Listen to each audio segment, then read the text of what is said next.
Acobal de los Ríos por un consumo responsable presenta Pienso y luego consumo. Conduce Eduardo Ramírez. Un proyecto de Acobal de los Ríos ejecutado con el fondo concursable administrado por el CERNAC.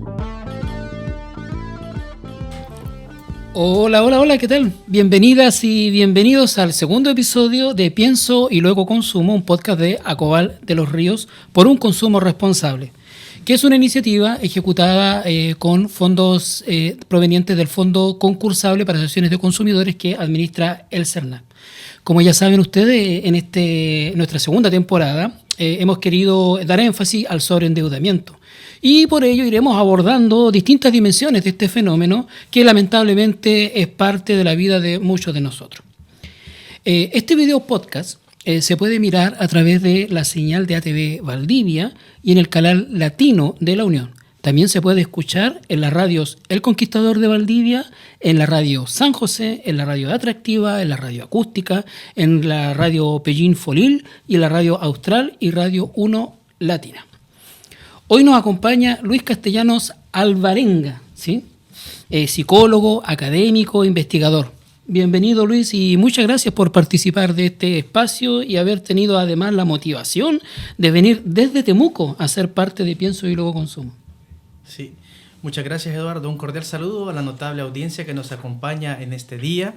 Es importante acompañar estas iniciativas debido a que el sobreendeudamiento es un tema que atañe a la mayoría de la sociedad chilena y a propósito, 6 de cada 10 familias están endeudadas de acuerdo al último informe que se tuvo en materia económica. Ya vamos a entrar en esas materias de la estadística y cómo impacta eso en la calidad de vida de las personas y en la salud mental de las personas, que es el énfasis que queremos dar hoy día. Comentarle a ustedes de que tengo acá una pequeña reseña, ¿no es cierto? Luis es psicólogo en el Instituto Salvadoreño para el Desarrollo Integral de la Niñez, fue docente e investigador en la Universidad Modular Abierta Santa Ana del Salvador, luego en Chile se incorporó como docente en la Universidad Autónoma de Temuco y actualmente es académico e investigador de la Universidad Santo Tomás, también en la sede de Temuco, donde ha participado en cerca de una veintena de artículos e investigaciones relacionadas con la sociedad de consumo, la toma de decisiones, el endeudamiento y la educación financiera. Luis, primero preguntarte por qué surge el interés de acercarte desde la psicología al tema del consumo. Sí, gracias.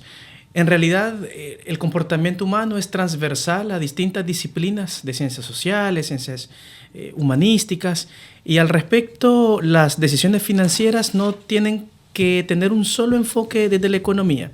Hace muchos años se creía que había un enfoque que se llamaba Homus economicus y se planteaba que el ser humano era racional por naturaleza. Con el paso de los años se demostró que las personas tomamos decisiones también por impulso y decisiones también emocionales. En ese sentido, la psicología se ocupa de estudiar los determinantes psicosociales que están a la base de la toma de decisiones financieras y cómo éstas se relacionan con la salud mental a nivel individual y a nivel relacional, es decir, cómo afecta también a las familias. Suele enseñarse en las escuelas de administración de empresas con enfoque en el desarrollo comercial precisamente que hay una pirámide para toma de decisiones. Creo que se le enseñan a los estudiantes en el primer año, que es la pirámide de Maslow, lo enseñan, ¿no? Y básicamente los profesores le dicen, no, usted no está vendiendo un producto determinado, está vendiendo una motivación, ¿no es cierto? No está vendiendo aspirina, por decirlo de una manera fácil de entender, no está vendiendo aspirina, está vendiendo salud. ¿Eh? No está vendiendo un jeans, está vendiendo una sensación de estatus. ¿Cómo funciona eso en el ámbito de las decisiones de las personas, de la toma de decisiones para el consumo? Correcto. Bueno, primero hay que situar la pregunta en un contexto social que se conoce como sociedades de consumo. En las sociedades de consumo lo que prima son las aspiraciones, es decir, las personas construyen su identidad en torno a cómo se muestran frente a los demás. Y el consumo, definido como la adquisición de bienes, servicios y ahora experiencias, es como el vehículo que fomenta la construcción de la identidad. Por tanto, la sociedad de consumo no se basa solo en el objeto como tal, sino en lo que representa a nivel valórico ese objeto. Por tanto, no solo es un tema utilitario, sino también un tema hedonista a la base de la toma de decisiones. Bueno, tenemos acá una referencia, dice que se indicaron, ¿no?, que la salud mental es un tema que cada vez toma mayor relevancia en Chile debido a los altos índices de personas que padecen enfermedades relacionadas a la salud mental. Por ejemplo, según el último estudio Termómetro de la Salud Mental en Chile, de la Asociación Chilena de Seguridad y la UC, uno de cada 4 chilenos presenta síntomas de ansiedad, mientras que cerca de 400.000 personas presentaron este tipo de síntomas. Que cerca de 400.000 personas que presentaron este tipo de síntomas no pudieron acceder a atención de salud, principalmente por falta de financiamiento. Recuerdo que también ha sido un tema que se ha observado desde hace mucho tiempo atrás, el hecho de que precisamente para poder acceder a coberturas de salud, los chilenos tenemos que endeudarnos al punto de tener que recurrir a a las tarjetas de crédito o a las líneas de crédito de consumo para poder cubrir tratamientos de salud. Según tu experiencia, Luis, ¿cómo puede una sociedad como la nuestra sobrellevar esas emociones, ¿no? ¿Y qué generan a largo plazo estas emociones cuando son reiterativas en la vida de las personas? Sí. Bueno, en realidad, con respecto al contexto que estabas dando con los determinantes sociales de la salud, sí es importante destacar que los segmentos más vulnerables en Chile tienen que recurrir al endeudamiento no solo como un vehículo de movilidad social, sino que hay decisiones que también están motivadas por la realidad misma que vive una persona. Por ejemplo, en Chile sabemos que las personas están envejeciendo aceleradamente y las pensiones no son tan alentadoras en términos numéricos. Por tanto, debe haber algún esfuerzo individual de sostener la propia salud. Ese es un debate más amplio. Sin embargo, respecto a la segunda pregunta, ¿cómo trabajamos nuestras emociones? Hay un enfoque que se está trabajando actualmente que es el de la regulación emocional, que tiene que ver desde la psicología económica con la priorización de deseos y necesidades. Es decir, cada persona debería hacer un proyecto de vida financiero donde pueda pensar cuáles son mis deseos y cuáles son mis necesidades. No es que los deseos sean malos, las personas también tenemos derecho a disfrutar la vida, sino que hay que aprender a postergar y saber cuándo es el momento para tomar decisiones. Por ejemplo, ahorrar.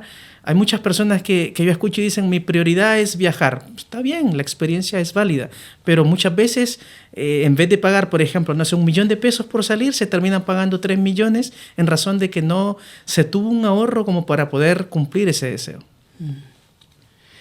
A nosotros como Acobal de los Ríos en alguna oportunidad nos han invitado a conversar con estudiantes respecto de los efectos para la salud que tiene el consumismo, dicho así en términos muy generales, ¿no?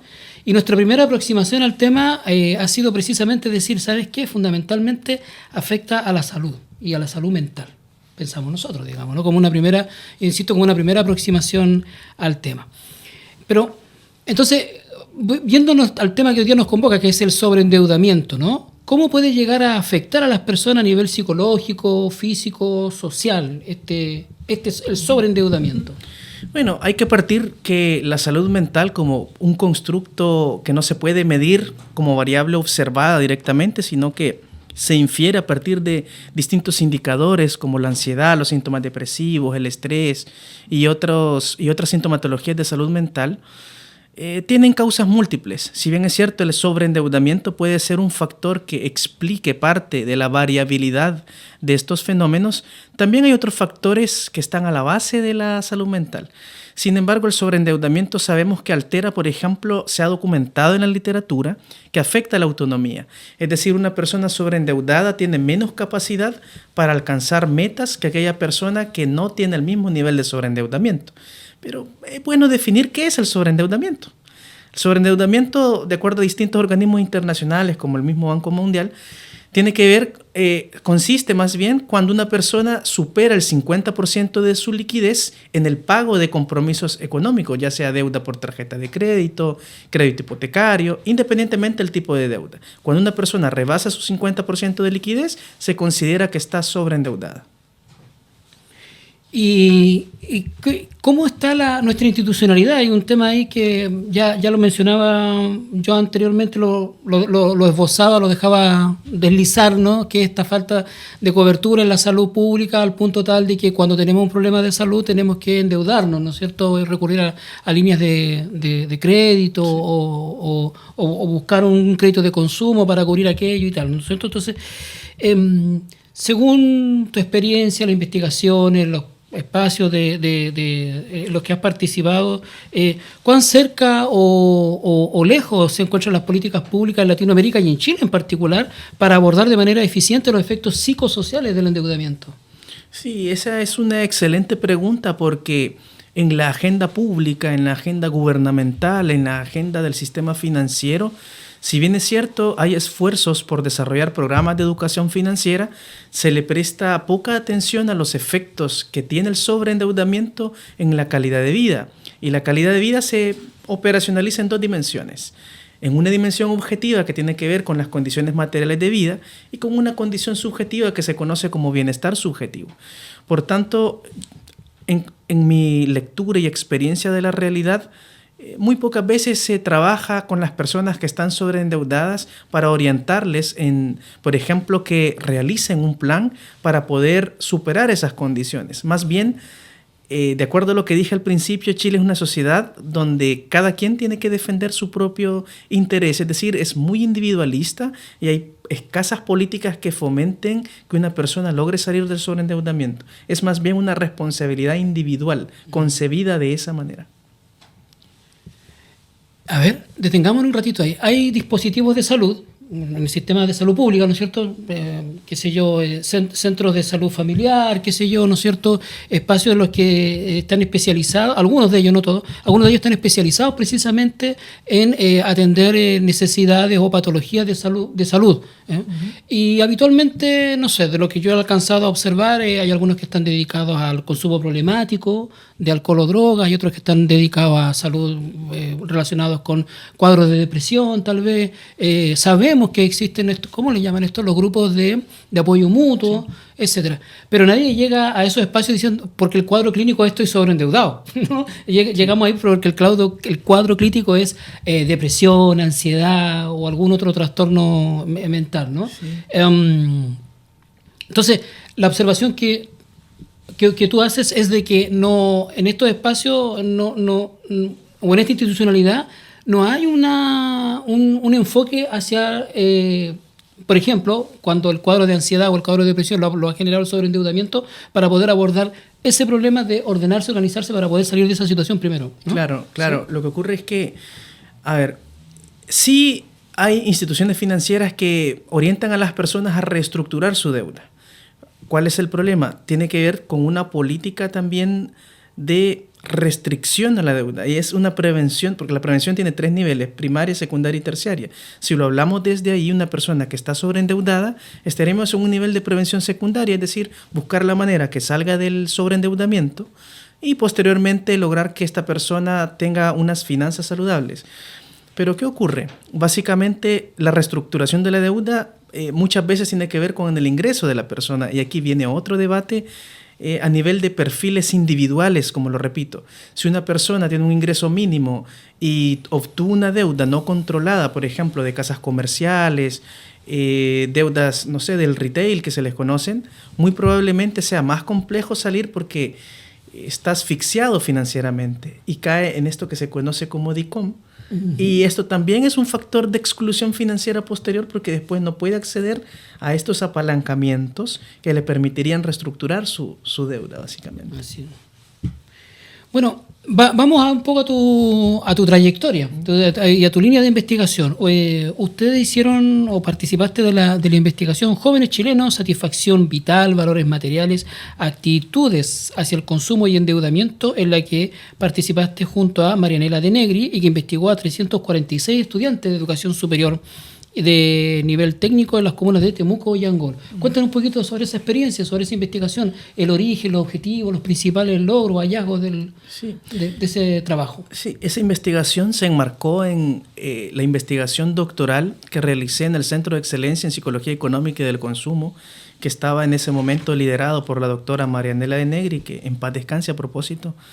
Nace producto de observar que en la juventud también hay un proceso de construcción de identidad donde el consumo se asocia teóricamente con la satisfacción con la vida, pero también hay una suerte de actitudes que están a la base. Por ejemplo, actitudes hacia el endeudamiento es un enfoque que busca explicar qué tan favorable está una persona en tomar un crédito. En ese artículo se encontró que una actitud austera hacia el endeudamiento se relacionó con una mayor satisfacción con la vida. Es decir, cuando una persona es más cautelosa para endeudarse, puede teóricamente disfrutar más su vida. Ahora bien, ese resultado hay que tomarlo con cautela porque la gran mayoría de esos participantes dependían financieramente de sus padres. Por tanto, aunque tengan una actitud favorable o no favorable hacia la deuda, el factor protector en esa etapa de la vida siguen siendo los padres. Bueno, de hecho los jóvenes, ¿no es cierto? Por un lado, aquellos que están en una edad escolar de enseñanza básica, ¿no es cierto? En el caso del sistema educacional chileno, están expuestos a una serie de estímulos a diario en torno al consumismo, en la televisión, en las pantallas, etcétera. Y por otro lado, los jóvenes que están egresando del sistema de educación formal, estoy pensando en educación superior y técnica, ¿no es cierto?, generalmente egresan con un nivel de endeudamiento ya, porque han tenido que endeudarse para poder financiar sus estudios universitarios de nivel técnico superior. ¿Cuál es la situación emocional en la que cargan ambos grupos de jóvenes? Sí. En esta etapa de la vida, básicamente, no hay una conciencia tan desarrollada respecto a las consecuencias futuras. A propósito, cuando se abordan los riesgos psicosociales de la deuda a temprana edad, en esta etapa no se visualiza, por ejemplo, una proyección a largo plazo. Hay un sentido de vivir el presente como un valor que se ha masificado, es decir, vivamos el presente y vivamos el aquí y el ahora, pero no nos proyectamos a futuro. Por tanto, la deuda en esta etapa de la vida no hay mucha conciencia del riesgo futuro. Sin embargo, toda la literatura científica que uno ve observa que las personas que se endeudan temprano muy probablemente repitan estos patrones y cuando estén ya en una edad económicamente activa e independiente, repitan estos círculos, de modo que muy probablemente llegarán al sobreendeudamiento si no aprenden a regular sus decisiones. Y a propósito de ese estudio, aparecía por ahí que la compra impulsiva, es decir, cuanto más impulsiva es una persona, suele desarrollar mayores niveles de compulsividad. Y la compulsividad es la que se conoce como patológica. Medio que falta en el sistema educacional chileno una educación para, incorporar algunas asignaturas que podríamos llamar de educación para la vida. A mí me da la impresión de que falta esa asignatura, tanto en la enseñanza básica como media, ¿no es cierto?, que nos enseña a hacer un uso responsable del agua, por ejemplo, o hacer un uso responsable de la energía en el hogar. Y también nos falta esa asignatura que nos enseña sobre educación financiera. Sí, hay una ley que se estableció en el año 2018 sobre la incorporación de un plan de estudios basado en educación financiera en la enseñanza media, pero a la fecha no se ha implementado adecuadamente.